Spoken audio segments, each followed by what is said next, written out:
Hello good morning guys. आज हम आपको एक स्टूडेंट का इंटरव्यू कराने आए हैं और भी कर रहे हैं रतिया से MBBS जो है फर्स्ट ईयर। आज हम इनसे जानेंगे कि इनका एडमिशन प्रोसेस कैसे रहा।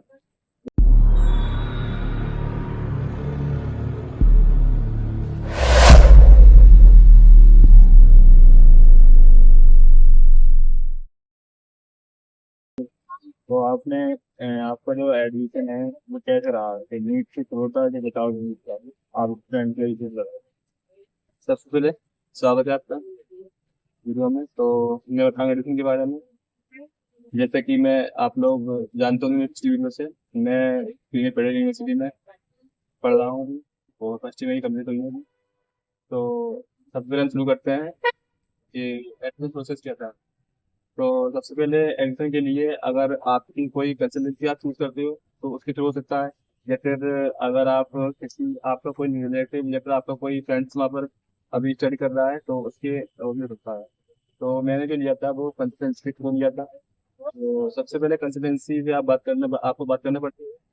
और उसमें आप जैसे कि कंसल्टेंसी बात कर रहे हो तो उसमें आपकी फर्स्ट ईयर का जो भी मतलब प्रोसेस होता है, डॉक्यूमेंटेशन होता है, वो सब कंसल्टेंसी करवाती है। तो उसमें जो फीस चार्ज करती है हर कंसल्टेंसी की अलग अलग होती है, लेकिन वो कंसल्टेंसी अपना पूरा मतलब आपका पूरा काम करवाएगी और आपको इंडिया से रशिया यूनिवर्सिटी तक पूरा काम मतलब आपको सपोर्ट करेंगे, ठीक है। तो उसके बाद आप आपको कंसल्टेंसी एक एडिशन लेटर भेजती है, जो कि मतलब एडमिशन के लिए होता है। तो उसमें जो लेटर में यही होता है आपकी बेसिक डिटेल्स और मतलब इसमें आधार या पैन मतलब आधार पैन तो चलता नहीं है, लेकिन अभी कोई डॉक्यूमेंट आपका रशिया का बना नहीं है तो इसलिए आपका आधार ही पैन लगाते हैं उसमें। और 10th की मार्कशीट और 12th की मार्कशीट के अलावा इसी मतलब टाइम पीरियड में आप पासपोर्ट के लिए अप्लाई कर दीजिए, क्योंकि पासपोर्ट में भी ऑलमोस्ट 1 मंथ लग जाता है। तो उसके बाद वहाँ से ये एडमिशन फॉर्म भर के आप कंसल्टेंसी को दे दीजिए, वो आपका यूनिवर्सिटी में जमा कर देगी। उसके बाद वहाँ से आपका एडमिशन कंफर्मेशन लेटर आता है कि आपका सीट बुक हो गई है। उसके बाद मैं शॉर्ट में बताऊँ, और उसके बाद फिर वहाँ से 1 महीने बाद आपका एडमिशन कंफर्मेशन लेटर के बाद इन्विटेशन लेटर आता है, जब आपका वीजा तो लग जाता है। और वो सब काम वीजा लगाने का बस आपको पासपोर्ट बनवाना पड़ता है, वीजा लगवाने का काम सब वो कंसल्टेंसी करवाती है। तो यही थी प्रोसेस। और फिर वहाँ आके कुछ डॉक्यूमेंटेशन होता है।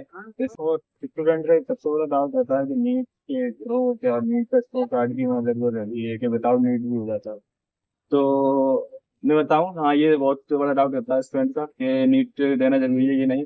तो मैं बताऊं, अगर आप इंडिया में लौटना चाहते हैं तो इसके लिए नीट बहुत जरूरी है, क्योंकि आप अगर इंडिया में लौट के यहाँ पर प्रैक्टिस करना चाहते हैं तो फिर आपको नीट देना पड़ेगा, क्योंकि इसमें ना आप नीट के बिना इंडिया में प्रैक्टिस नहीं कर सकते। अगर हाँ अगर आपको बाहर ही कहीं शिफ्ट होना है, वहीं सेटल होना है मतलब रशिया में या उसकी जगह दूसरी कंट्री में, तो नीट की कोई रिक्वायरमेंट नहीं है। और उसका अलग एग्जाम होता है फिर कंट्री का, तो उस एग्जाम को देके आप वहाँ पे सीख सकते हैं। और स्टूडेंट का एक दूसरा सबसे बड़ा डाउट है फर्स्ट ईयर का कितना खर्चा रहता है, कैसे क्या हॉस्टल का मेस वगैरह का कैसे क्या रहता है। तो अब हम आते हैं जो मतलब मंथली नहीं, मंथली तो नहीं, बस फर्स्ट ईयर का एक्सपेंसेस बताएंगे क्या है।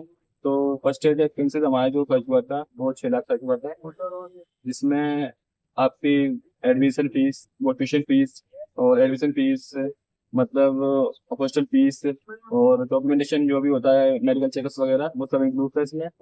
और जो कंसल्टेंसी भी फीस रहती है अपनी, क्योंकि वो जब एडमिशन कराई तो थोड़ा बहुत तो वो भी चार्ज करती है, तो उसमें सब इंक्लूड था। और सेकंड ईयर से आपको अपने आप ही फिर ट्यूशन फीस और हॉस्टल फीस आप अपने आप ही जमा करनी पड़ती है। तो और अगर ऐसा नहीं है कि अगर आपको कुछ नहीं आ रहा है तो कंसल्टेंसी बताती है कि आपको ऐसा करना है ऐसा करना है, आपको अच्छे से गाइड करती है। तो मतलब एक बार बता देते कितना तब भी कितना खर्चा रहा है ईयर में आपका, जो आपका एक्सपेंस रहा है ईयर में, तो टोटल आपका कितने खर्च हो गए? अच्छा, आप बात कर रहे हैं उसके मंथली से? हाँ। तो मंथली आपके 10,000 से 12,000 रहता है। अगर आप ज्यादा ही अगर खर्च करना चाहते हैं तो 12,000 से ऊपर नहीं जाता।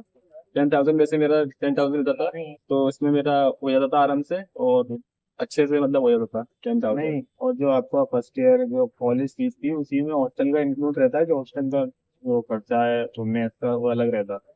नहीं नहीं, सब हॉस्टल का उसी में इंक्लूड था। और मैंने आपको बताया जैसे 6 लाख रुपए दिए थे उन लोगों ने, 6 लाख। तो उसी में उन्होंने सब हॉस्टल फीस जमा करी थी, ट्यूशन फीस से और मेडिकल चेकअप से पूरा सब। बस हमारा अपना का जो खर्चा था वो हमारा खुद का एक्सपेंसेस, मंथली एक्सपेंसेस जो हमारा खाने पीने का और वो एक्स्ट्रा जो होता वो हमारा बस उसका था। बाकी सब जितनी भी ट्यूशन फीस, हॉस्टल फीस, वो सब फर्स्ट ईयर के उन्होंने कंसल्टेंसी वालों ने ले ली थी, तो उन्होंने ही जमा कर दी। अच्छा, और फर्स्ट ईयर आपका मतलब खाने पीने का कैसा रहा? इंडियन फूड में थोड़ा चेंजिंग आए हाँ, होंगे तो। तो इसके बारे में बताना चाहिए आप, क्योंकि वहाँ पर इंडियन फूड तो नहीं मिलता। वो तो सबका अपना अपना कल्चर है, यहाँ पर अपना इंडियन फूड आप ले सकते हो वहाँ पर। लेकिन हाँ, उसमें यह है कि आपको वेजिटेबल्स वगैरह जो भी आपका जो चीज़ है वो सब मिलता है, आपको कोई टेंशन लेने की जरूरत नहीं है, आपको किचन वगैरह सब मिलती है। और आपको अब अभी जो मैं 1 साल पढ़ के आया हूँ क्रीमिया में, उसमें अभी अभी तक मेस नहीं थी, लेकिन अब सितंबर में मेस आने वाली है। और ये बच्चों का बहुत बड़ा टाइम का जो लॉस होता है वो बच जाएगा, क्योंकि मेस से बहुत कुछ टाइम बच जाता है और जिसको आप स्टडी में लगा सकते हो। तो ये अच्छा था, अच्छा है, क्योंकि आने वाले टाइम में और आपको किचन मिलती है। अगर आपको मेस से खाना पसंद नहीं आता तो आप किचन में खाना बना सकते हो।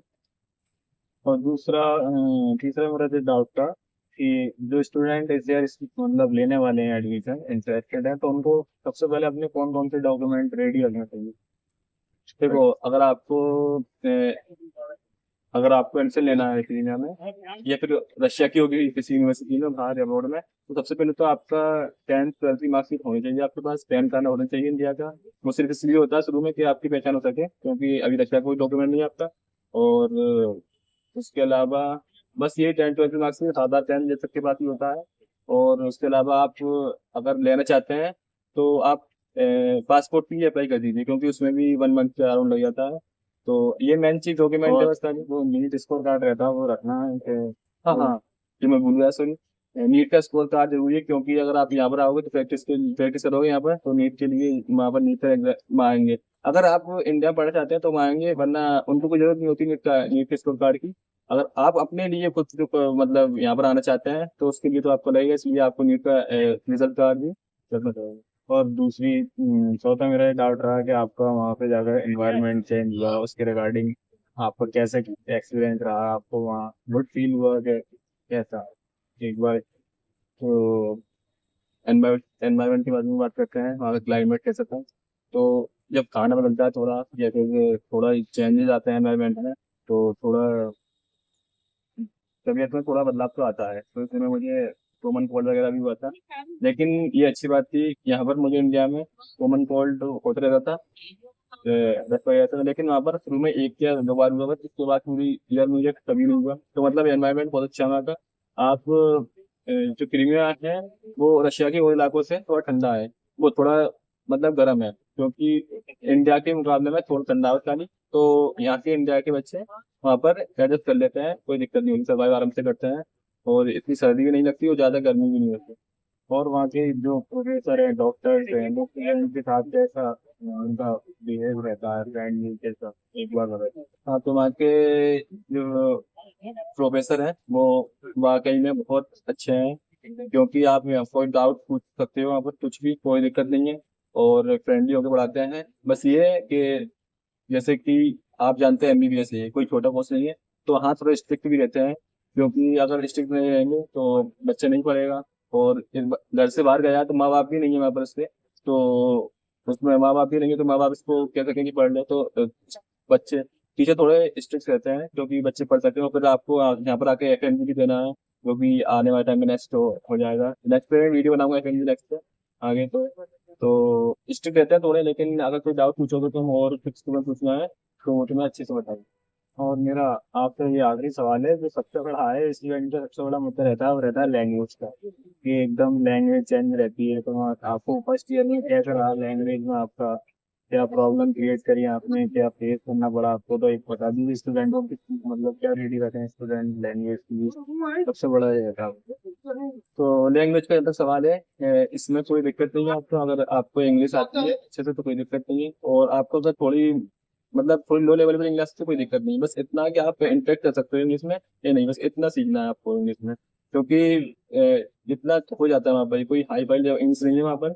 जैसे बेसिकल वहाँ की जो लैंग्वेज है वो रशियन लैंग्वेज है, और वो रशियन लैंग्वेज में आप टीचर तो नहीं पढ़ाएंगे, लेकिन आपके जो जैसे आप बाहर जाते हैं, बाहर लोगों से कुछ खरीदना है या उसको कुछ बताना है, तो वहाँ आपके इंटरेक्ट करने के लिए आपको रशियन लैंग्वेज की जरूरत होगी, जो हम वापस सोच के उतना सीख जाते हैं कि आप इंटरेक्ट कर लेते हैं 1 आध महीने में, और इनकी कोई दिक्कत नहीं होती। वैसे अगर टीचर से बात करनी है तो इंग्लिश नहीं होती है, तो मोस्टली बच्चों को इंग्लिश आती ही है। ठीक है। और जो आज हम पार्क के अंदर रनिंग कर रहे थे तो हमारी इनसे मुलाकात हुई, सोचा इनके साथ एक वीडियो बना लेते हैं। ये फर्स्ट ईयर स्टूडेंट है, अगर आपको भी कोई एडमिशन से रिगार्डिंग कोई भी प्रॉब्लम होती है तो आप इनसे कनेक्ट कर सकते हैं, और एडमिशन भी लेना है तो आप इनसे मिल सकते हैं। ठीक है। और मैं नंबर आपको दे दूंगा, मैं भी वीडियो में, इस वीडियो में आपको नीचे या ऊपर मिल जाएगा, या डिस्क्रिप्शन में दे दूंगा मैं। ठीक है, फिर मिलते हैं नेक्स्ट वीडियो में।